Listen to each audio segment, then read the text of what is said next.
Ladies and gentlemen, boys and girls, may I have your attention, please? Coming to you from very many different places, just all over the place.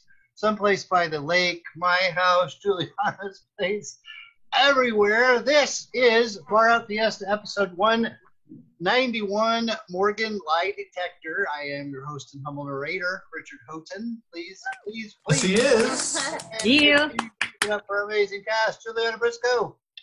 Yay! Rob Hudspeth. And Kristen Keith. Yeah! Hey, quick question. Do you like hot things? If so, what is the hottest thing that you have repeatedly and still will eat it? If you don't, was there a thing that made you stop liking hot foods? And I probably don't need to hear that story. So, Probably there's a joke in there somewhere, but do you like hot food? depends on what you're talking about, Richard. Yeah, no, I love spicy food. Spicier the better. Is there a super spicy thing that is almost too spicy, but you have to get it?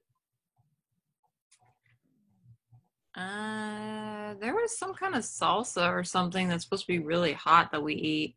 I forget what brand it is though. It's super hot. Yeah. Cool. Ridiculous. Rob, what about you? Yeah, I like hot and spicy. Yeah, and sometimes it can just really kick my butt, but I still will eat the wasabi. Yes. Okay. Yes. I do love me some wasabi. And yes, for sure. What about you, Kristen? I love hot, spicy food. Always have. Yeah. What's your favorite? What's the hottest? That might be two different questions. Taco Bell fire sauce, is I that? know this is going to sound really lame, Yeah. but there's a spicy chicken ramen. Yeah. Microwavable, but literally, some of those have been some of the hottest things. I know what you're talking about. That I got Something it just at don't- H Mart. Yeah, it's just overwhelmingly hot, but you can't Yeah, stop. but I love it. Yeah, they. Very first time we ever had Indian food, it was like I was 12, and it was so hot it made me cry. And so they came out, they put a bunch of yogurt on top to help tone it down. But yeah, Oh yeah. Like Yeah. in Mexico when we last went, I thought this stuff was salsa verde, and I started piling it on my tacos. Yes. It was so hot that like we were sweating and crying, but like all the mosquitoes went away. It was the greatest thing ever. Do you know what I it used was? to make. Go Sorry. ahead. Mhm. You used I to used to make. make vegetable smoothies and load it with habanero peppers Nice. Ooh. in the Vitamix, so that literally the peppers were liquidated, just Wow. so hot that I forgot about that. That's Mm. awesome. I mean, you were just like burning for hours afterwards. There's Torchy's gets in August. They get progressively hotter. Their taco of the week gets progressively hotter, and by the last week, it's really, really hot, almost inedible. But I have to do that every August. I have to get the hottest taco at Torchy's, and I finished it. I've been filmed by my children eating it before, but I think that film was destroyed. Ah! I want to see this. All right, far out. Let's fiesta. So for our regular viewers, and you two know who I'm talking about, tonight's show brings back some of your favorite characters. I doubt that very much. And what are you basing that statement on? I got Your gut is certainly big enough to demand attention. Hey, quit taunting my gut. Cameras add 10 pounds specifically to guts. Dude, so do those deep fried pecan pie burritos you're always eating. You know, you haven't lived until you've eaten beans, cheese, pecan pie, and salsa wrapped in a deep fried pie crust. I have too lived. hey, as long as we're not doing that stupid sitcom that centers around a walrus who lives in an above-ground pool in Highland Park. I didn't think any of our viewer could stand any of the characters from Morgan. That's right. Backed by popular demand. Crap.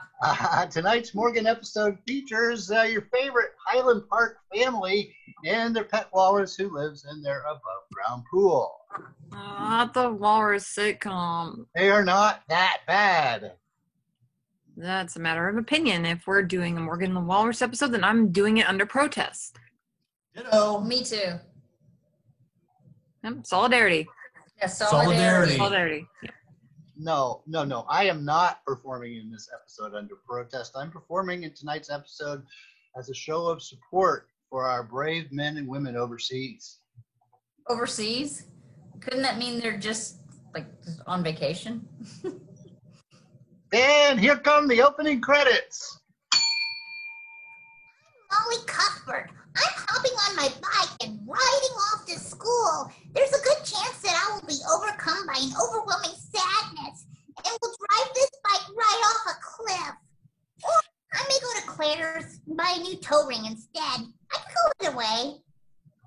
I'm kissing my wife, gulping down gummy LSD and coffee, grabbing my lunchbox full of stillborn pygmy ponies, and heading to work. I'm rinsing my mouth with vodka and a little cocaine to remove any trace of my husband's kiss. Nope, still there. Oh, his kisses linger longer than farts on a train car. A little more vodka and cocaine. Now I'm ready for Pilates. I wonder if Curtis took all the stillborn pygmy ponies. They do go great with vodka. I'm pounding Gatorade to replace fluids from the 48-hour crawl space boink fest as I'm squeegeeing off down leftover love juice, wondering if I should do something else with the remains of women that I have copulated to death. The suburban home is full of the angry ghosts of women Buck has boinked to death. Angry ghosts and one that's just annoying.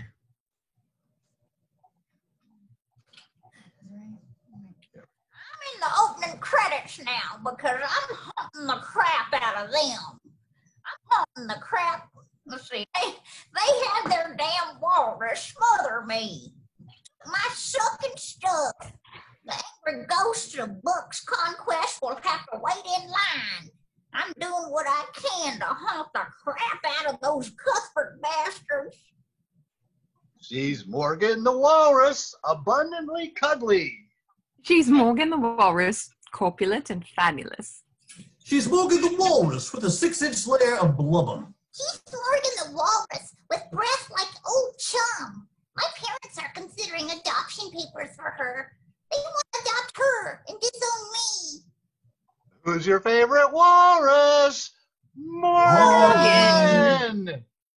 I don't reckon I have a favorite walrus. Not good, buddy. Ding dong. Who's that? Who's that, Mommy? Someone who knows that we don't have sound effects, Molly. Go get the door. 2 minutes of sunlight that you allow me each day. 30, starting tomorrow. Aw, That's what you get for sassing me. lack of sunlight and citrus is giving me a wicked case of scurvy. Pardon me, little girl. I'm actually over 18. So why did you volunteer that information? Well, it makes some of the things that happened to me on our show less criminal. How can we help you, studs? Do you need to frisk me in my bedroom? I could frisk both of you at the same time. Howdy, ma'am. I'm Detective Gooding Jr. I am Detective Davis Jr. And I'm afraid we're not here to frisk you, darling. Oh, that scares me too. How may I be of assistance, gentlemen? Well, honey, it seems the world's most expensive beanie baby, the Princess Diana beanie baby, is missing. Is the Princess Diana Beanie Baby the Beanie Baby who broke her beanie neck being chased by Beanie Baby paparazzi? You'll have to excuse Molly, Detective. She's full of stupid questions. Quit throwing me under the bus, Mom. Well, may I continue, sweetheart? You can continue anything you like, stud.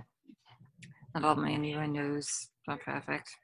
Well, the purple Princess Diana beanie baby has gone missing on or around June 13th, 2019. No big deal. Those things aren't worth like 30 cents. Actually, ma'am, that particular Beanie Baby is valued at around $10,000. Which is 10 times more than what Molly's worth, so. What does this have to do with us, and can you please describe the bear? We're questioning everyone in Highland Park that has an above-ground pool where a walrus lives. Well, that could be anyone. You didn't describe the bear. I will field this one. Oh, wow, folks, look here. It's Fieldy McFielderson. Yeah. Oh, sorry. Just working on my inappropriate sarcasm. Sorry, Detective Davis Jr. Just go ahead and continue. So the Purple Princess Diana Bear Beanie Baby quickly became iconic when Ty released it in 1997, a special edition to raise money for the Diana Princess of Wales Memorial Fund following Princess Diana's death. There's no way a Beanie Baby's worth over $10,000. As No. of February 2019, there's one listed on eBay for $600,000, but the true value of these items varies depending on what your bear is made from. If I could verify the Beanie Baby was stuffed with either vodka or cocaine, I'd bid on it or steal it. You sure know a lot about children's toys. You must be very confident in your masculinity. Please tell me more about the bear. And while he's doing that, may I show you my pleasure dungeon? I'm not allowed to pleasure women while I'm on duty here, sugar. What about on break? You were telling me more about the bear? So most princess Beanie Babies that people bought in the 1990s were made from polystyrene pellets, but the much rarer bears stuffed with polyvinyl chloride pellets are more valuable. In February 2019, someone purchased a PVC Princess Bear for $10,000. Well, since we have no clues, I mean, everyone is a suspect, and that is why each of the members of this household must pass a lie detector test. That sounds so Big Brother. Mommy, you know we killed and ate my big brother. Do I need to speak with my lawyer first? We wish you wouldn't. Now, we'd like to interview anyone in the family, and if you're being cursed by any malevolent spirits, we'd like to start with them. We don't have any malevolent spirits. Do not contradict me in front of the sexy detectives. Sorry. We are being haunted, and you can start with her. All right, perfect. Give us 15 minutes Do you have sex with me? Twice? to set up our equipment. See if we can summon Grandmama Meep. I hope Molly conjured up the restless spirit of a murdered grandmother.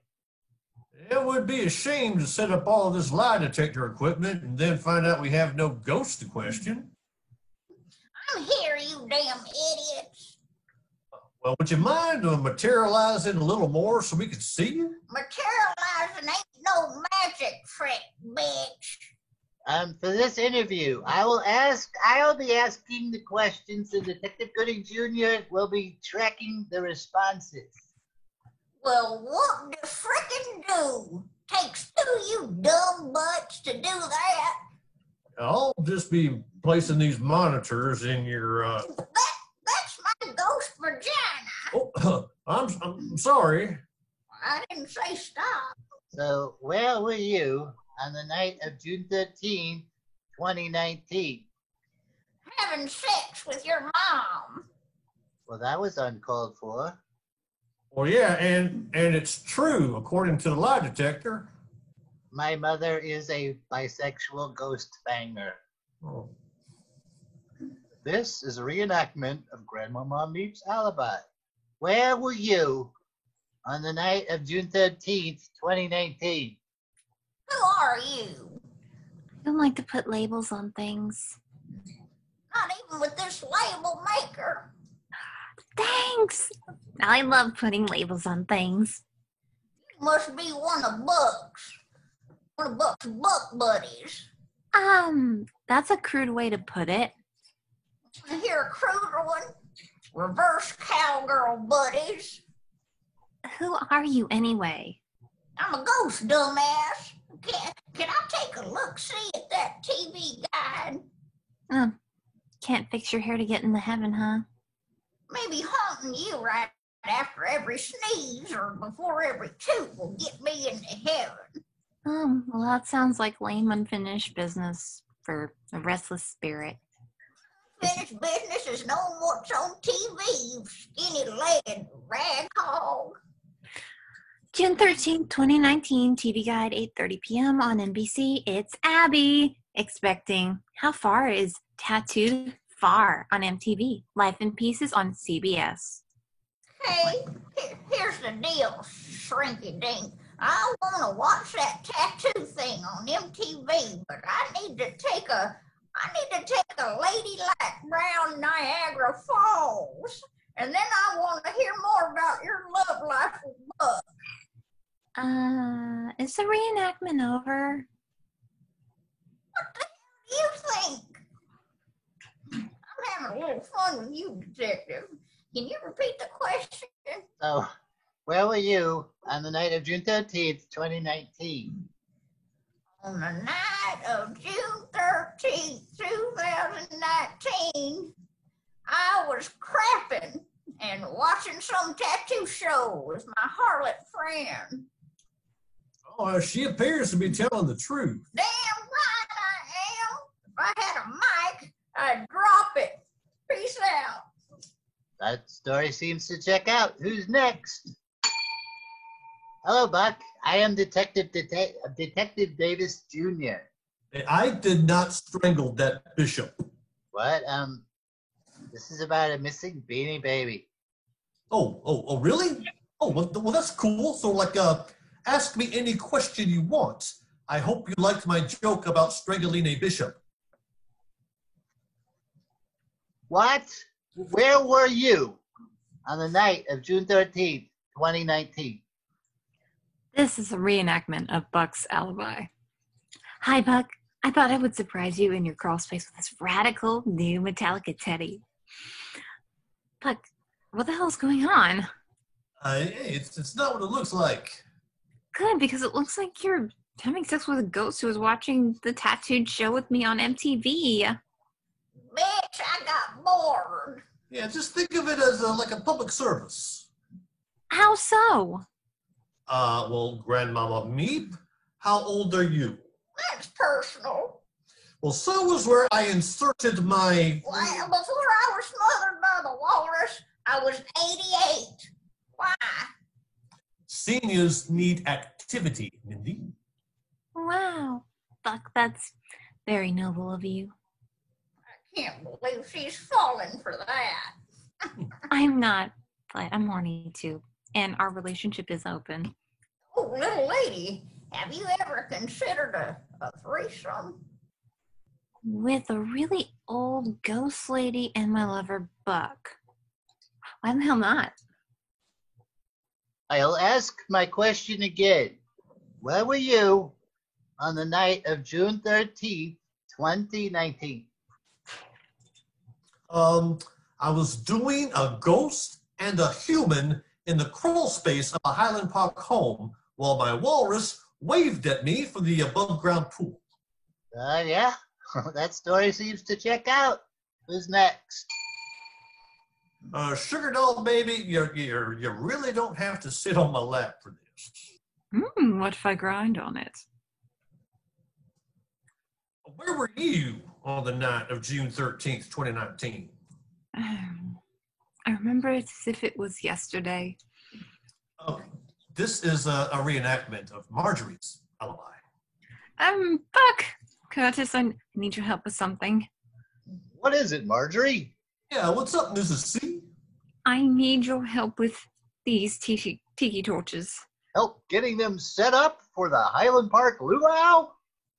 Actually, I was using this one to pleasure myself, and it's a little stuck.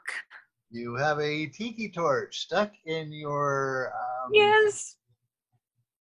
It looks kind of cool there. Thanks, Buck. Why did you ask for Buck too? Well, he seems to know his way around a vagina. And he did much better than you do, so Makes sense, Well, right? She's right.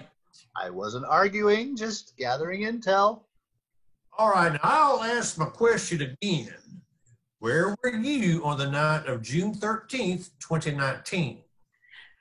An extraction occurred. Well, she's telling the truth. All right, who's next?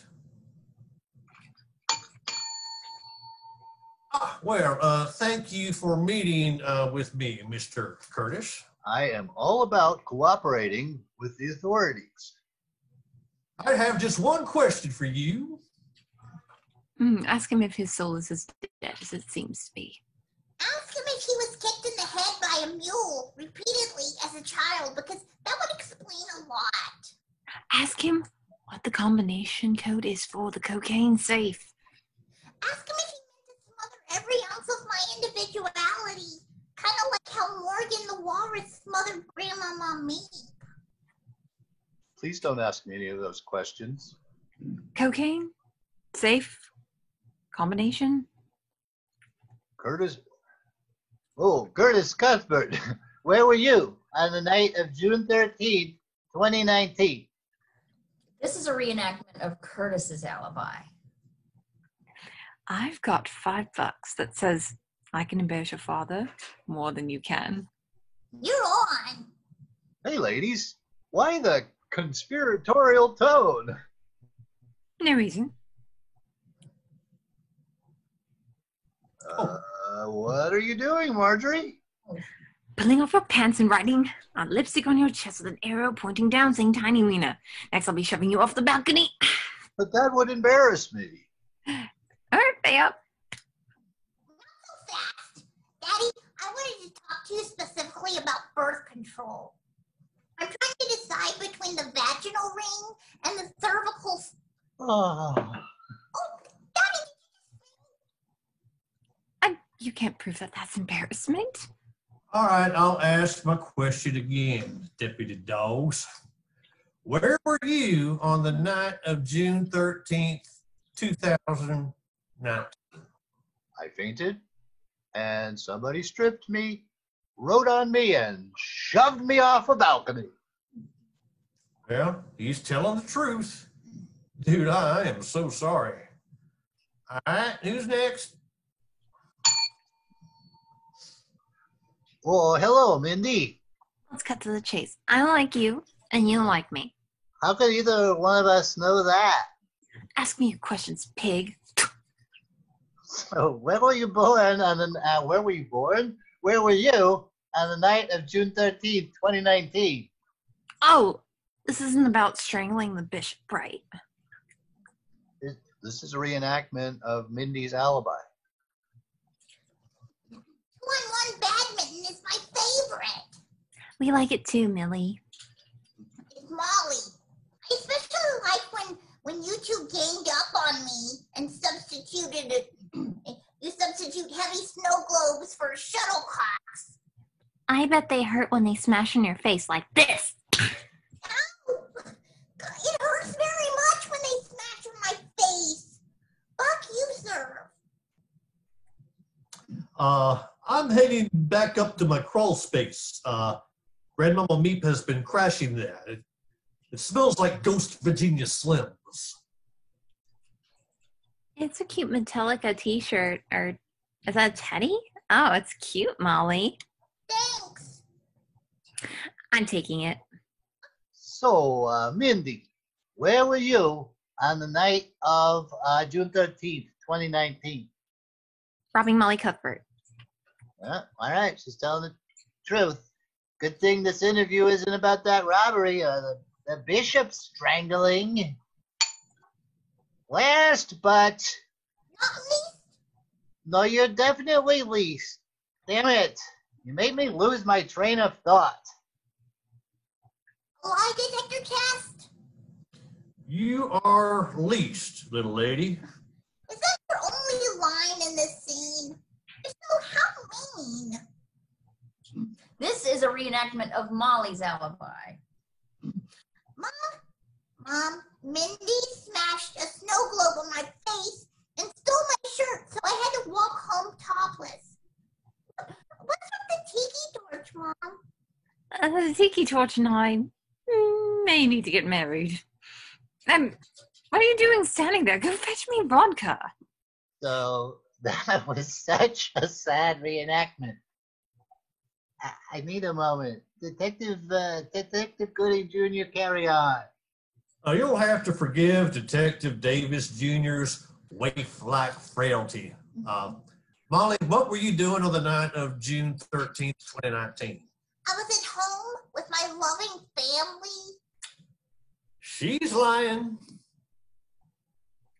Well, I had a snow globe smashed on my head, my shirt stolen, but today I'm having trouble not punching a cop in the face for calling me a liar.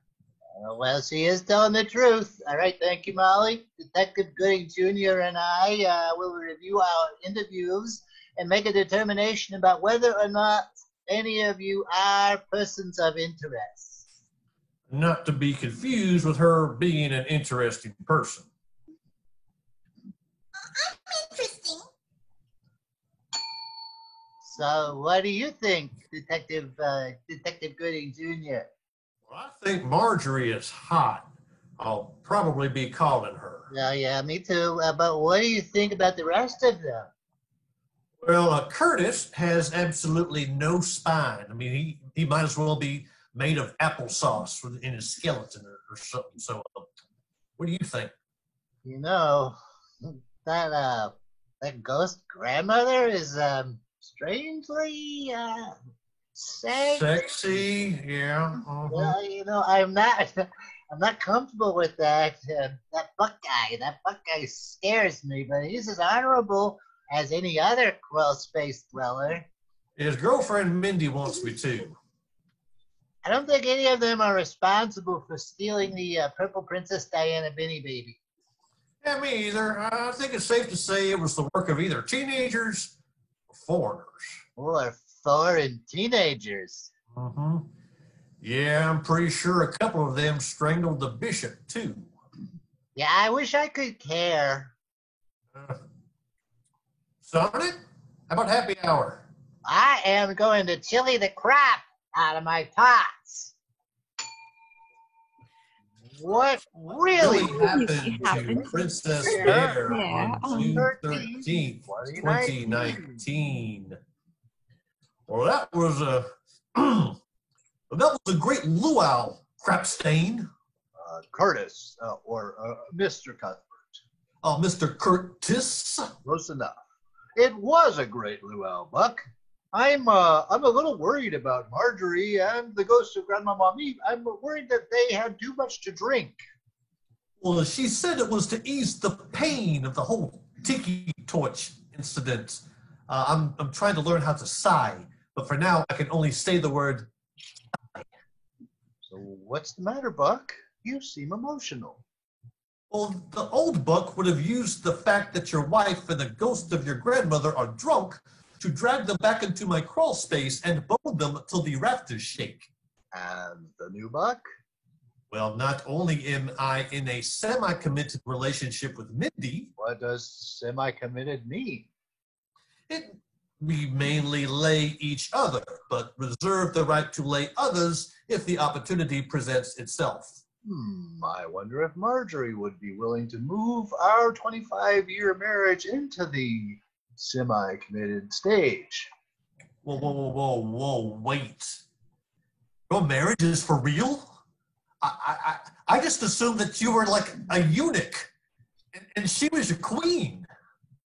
Technically, I am not a eunuch. I've only been metaphorically castrated. Did Marjorie say something to you? You know, I can't imagine Marjorie would ever want to sleep with anyone else. Okay. I almost made it all the way through without laughing. So, should we look for Marjorie and Grandmama Meep? Good. You have a better idea? Is the catapult still set up? It is. Then what if we catapult 60 head of cattle into the top floor of City Place? On it! That was a hell of a luau, the ghost of Grandmama Meep. Sure was. There's a little tobacco juice for your feet. Oh, what the hell, man? Every freaking time. Old habits. I got some bad news for you, Marjorie. Oh, couldn't be worse than having tobacco juice spit on my feet. Careful there, girlie. It could be a hell of a lot worse than a little tobacco juice on your toe knuckles. I don't want to find out what's worse than that.